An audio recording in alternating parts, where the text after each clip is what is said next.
we're going to be talking about some basics of music.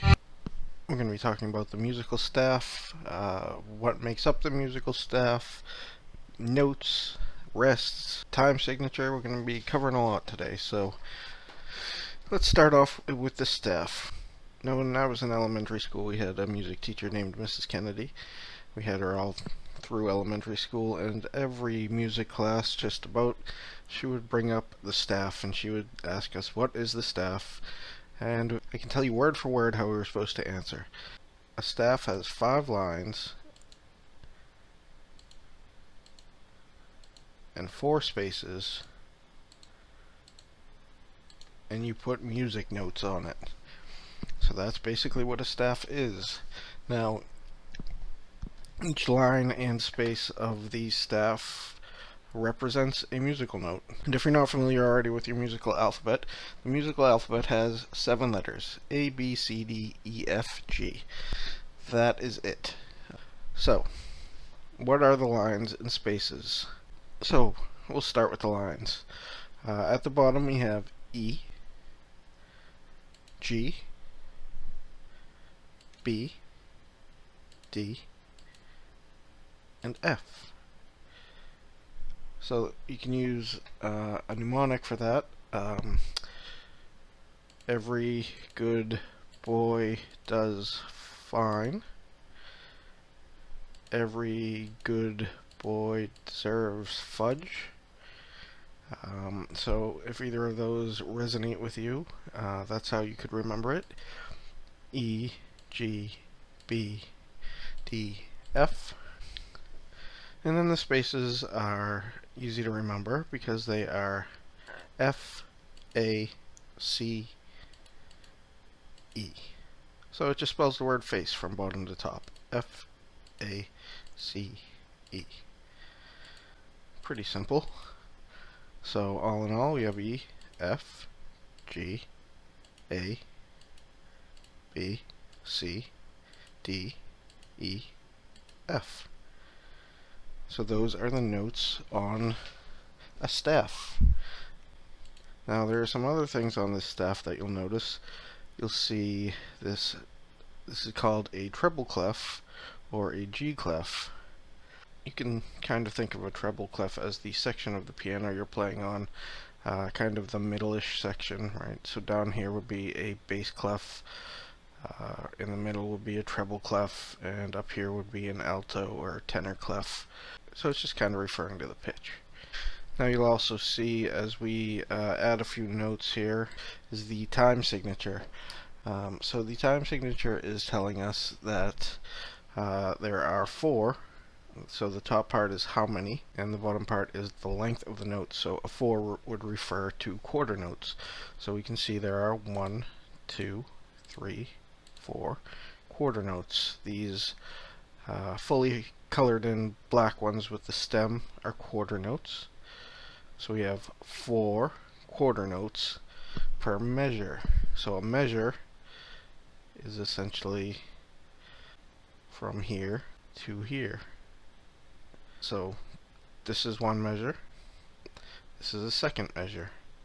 Then if we added another, there would be a third measure. Then when we reach the end of a song, you put in a double bar mark to mark the end of the song, so you know there's nothing else to move on to. So if you hear someone say in first measure, you know it's here.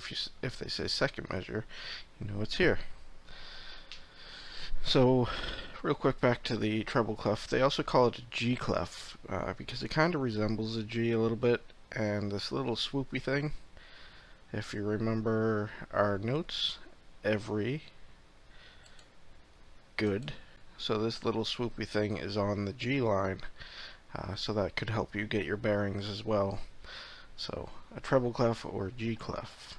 Now quarter notes are not the only length of notes, but since we are in 4/4 time, whatever we put in here has to be equal to 4 quarter notes. So let's go to this one. We'll take this out and take this out, and we're going to switch and add in a half note. Okay, so we have a quarter note, and a half note. So that is the same as 4 quarter notes. A half note takes up 2 beats.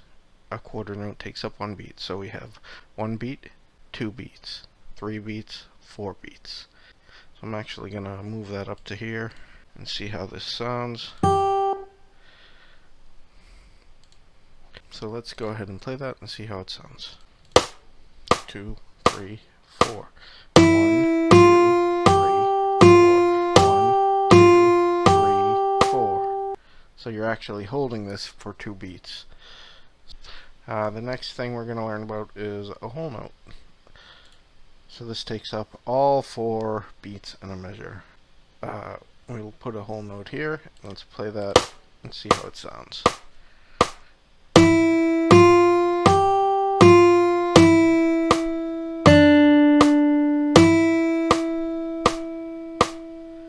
Okay, so what you're hearing is a metronome. It helps you keep a steady rhythm. So for example, we're playing this at 80 beats per minute, and that's what the metronome is keeping track of. We would normally count along with this, like 1, 2, 3, 4. 1, 2, 3, 4. 1, 2, 3, 4. 1, 2, 3, 4. So you can see how even though this is a half note, you still say 1, 2, and you play it for 1, 2. And this is another half note, and you play it for 3, 4. And this is a whole note, so you play it for the entire 1, 2, 3, 4. So that's a super long note. Next we're going to get into smaller notes. We're only going to go to eighth notes to begin with, but there are also 16th notes and 32nd notes, but we're not going to get into those at the moment. So let's replace these.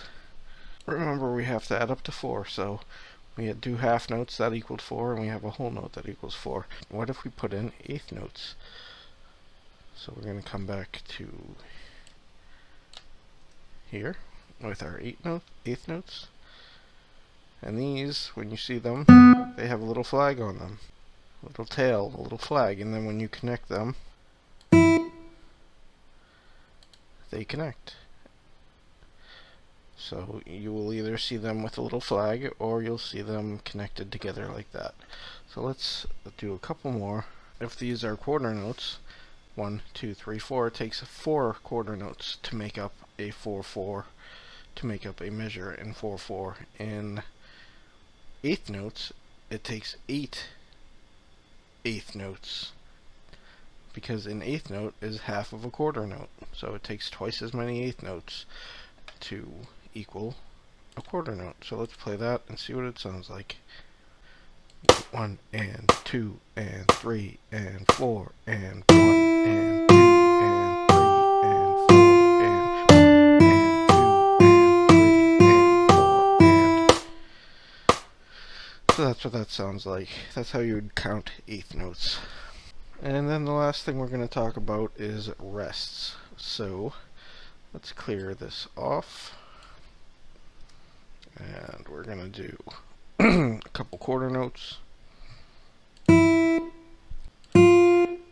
then we're going to do a rest. So there are different types of rests, of course. The quarter note rest looks like... oh, there it is right there. So there's a quarter note rest, and then we would need to add another quarter note, because we have 1 quarter, 2 quarters, 3 quarters, and then we still need another quarter. So here we go. And then in the next one, we're going to put a half note rest. There we go. Okay, so a half note rest sits on the middle line there, the E, G, B line. So it sits on that line. And then we would need to add a few notes. We could add a half note here. I'm going to zoom out a little bit so we can see everything. And we're going to listen, so this is a quarter note and this is a half note. We're going to listen to what that sounds like.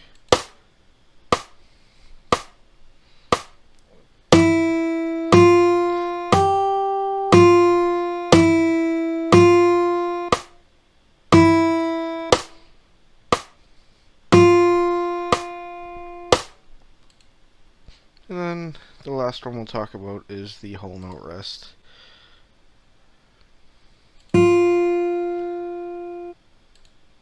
Which, if we zoom in, so the half note sat on the B line, and the whole note sits above the B line. So honestly, it would be nice if they made those look a little different, wouldn't it? But they did not.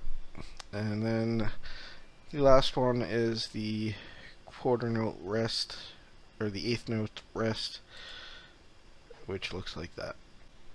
So that would be if, for example, you were doing eighth notes, you would not count the one. Well, you always count the one. You would not play on the one. You would play on the one and two and. So it would be wait and two and. So those are eighth note rests. And that's about gonna do it for this video. It's getting a little long, but I hope you found it informative. And in the next lesson we'll start talking about notes on the various strings. I will see you then.